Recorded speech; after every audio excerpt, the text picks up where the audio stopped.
Abşeronun şərq tərəfi qədim abidələr və yaşayış yerləri ilə zəngindir. Belə abidələrdən biri də Gürgen mayakının yanında yerləşir. Buradakı qayalıqları araşdırarkən biz qədim nekropolə rast gəldik. Bildiyimiz kimi nekropol qədim məzarlıq deməkdir.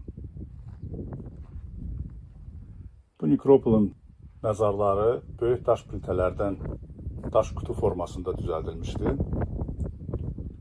Məzarlar bir-birinə bitişik yerləşir və qayalıq silsilə ilə ardıcıl davam edir. Ümumiyyətlə, bu nekropoldə təxminən 15-20 belə məzar var. Adətən qədimdə məzarlıqları açıq yerlərdə, hündürlüklərdə qururdular və bu nekropolin də yeri çox əlamətdərdir.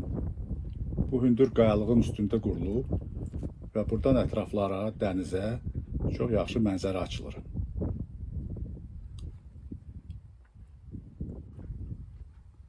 Maraqlıdır ki, bu nekropolin məzarları gün batana istiqamətlənibdir. Bu da qədim məzarların bir əlamətidir. Ətraf qayaların üstündə süni düzəldilmiş çalalara da rast gəlmək olar və ətraf ərazilərdə köhnə saxsı qabların qırıntılarına rast gəlmək olar. Bu da nekropolin qədimliyinə dəlalət edir. Bildiyimə görə Azərbaycan arxeoloqları Qardaşxan Aslanov 70-ci illərdə, sonralar isə İdris Əliyev bu abidədə qazıntılar aparmışlar. Nəticədə abidənin eramızdan əvvəl 3-cü, 1-ci minilliklərə aid olması aşkar olunmuşdur.